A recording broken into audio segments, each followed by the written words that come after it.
Well, my husband was invited to Calcutta, if I'm not wrong, and he was invited to attend the MentorLink seminar.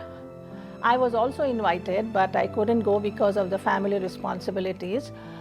But when he came back, he was overexcited. And I kept asking questions, what happened in each session? And he was talking about MentorLink, but I was more attracted to the value shift they talked about. So that was the first time, I think it was in 2003 or 4. I got more and more interested in MentorLink, but I came to know more about it from my husband. My husband introduced me to MentorLink, and then I said, okay, this is something I can get involved in. In 2005, MentorLink team came to my city. I became active in organizing and arrangements and so on and on. Pastor Gary Franklin was there from Atlanta. There were other people, the US team came over, and then I said I can get involved in. So I took active part in that, not knowing how I would get involved later on. But then in 2006, both Johnny and I, as a couple, were invited. It came as a big surprise. And I said, Lord, me, a part of the MentorLink International. But then I took it as a call from God, and I came to Colorado Springs in 2006. And since then, I'm active in the MentorLink, and I keep connected with people all over. The thing that has attracted me is the servanthood, leading like Jesus.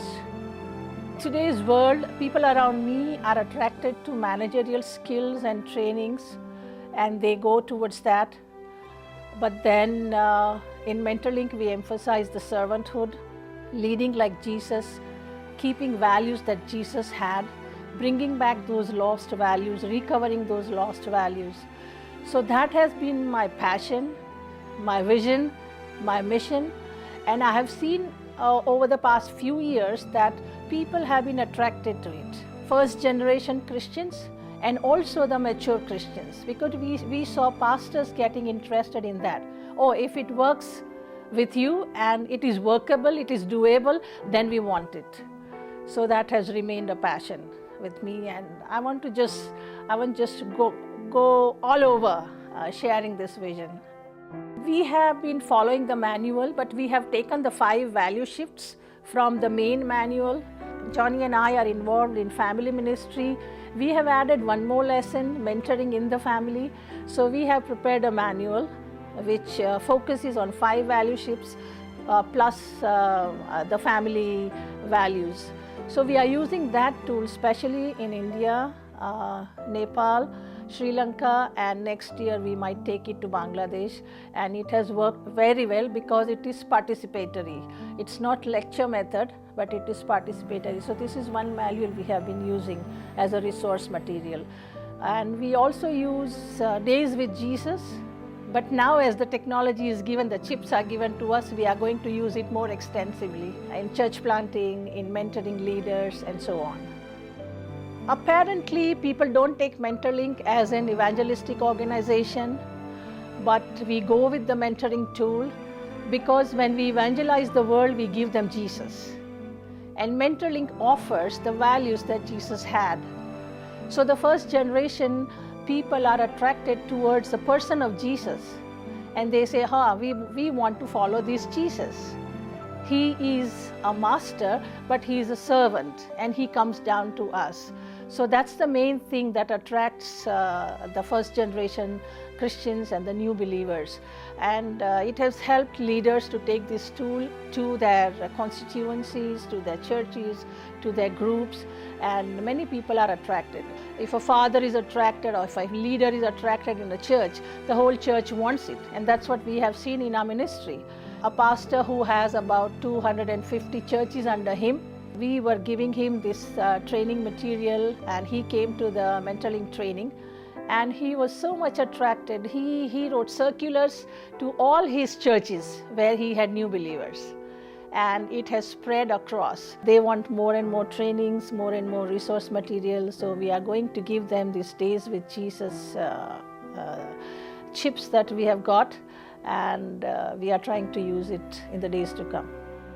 Definitely prayer. Without prayer, we are not going to do it. We need lot of prayer support, and we have been receiving prayer support. People all over saying, yes, we are praying for you. We also need financial support. For our ministry in our own state, we have friends who said, okay, we stand with you. We have a friend couple who came to our family seminar, and they got clicked with us, and then we started mentoring them, and then we invited him to attend the MentorLink seminar. He came, and he has fallen in love with MentorLink material, the values, and it says, if this is the depth of the material, I want to have it. And so he left his job, and he has started his own business, engineering firm. And he says, I am starting a business in partnership with God. And he said, okay, 60-40 deal, God, 40% I will keep, 60% belongs to you. And he told us that he would support the mentoring seminars in our state. So he has been funding, but when we go to the other states, we don't have partners there. People are ready, program is ready, but funding is not there. So that's where we are stuck. And my husband and I don't know how to proceed, where to approach, because we don't want to give an impression that we are after the money. We said, God, if you want us to do the program, you provide the resources and we'll go ahead. So in the days to come, we are praying that God would find some system for us whereby these training can be taken into India. And you know, India is country of countries, you know, diversity in language, in culture, in dress, food, and everything.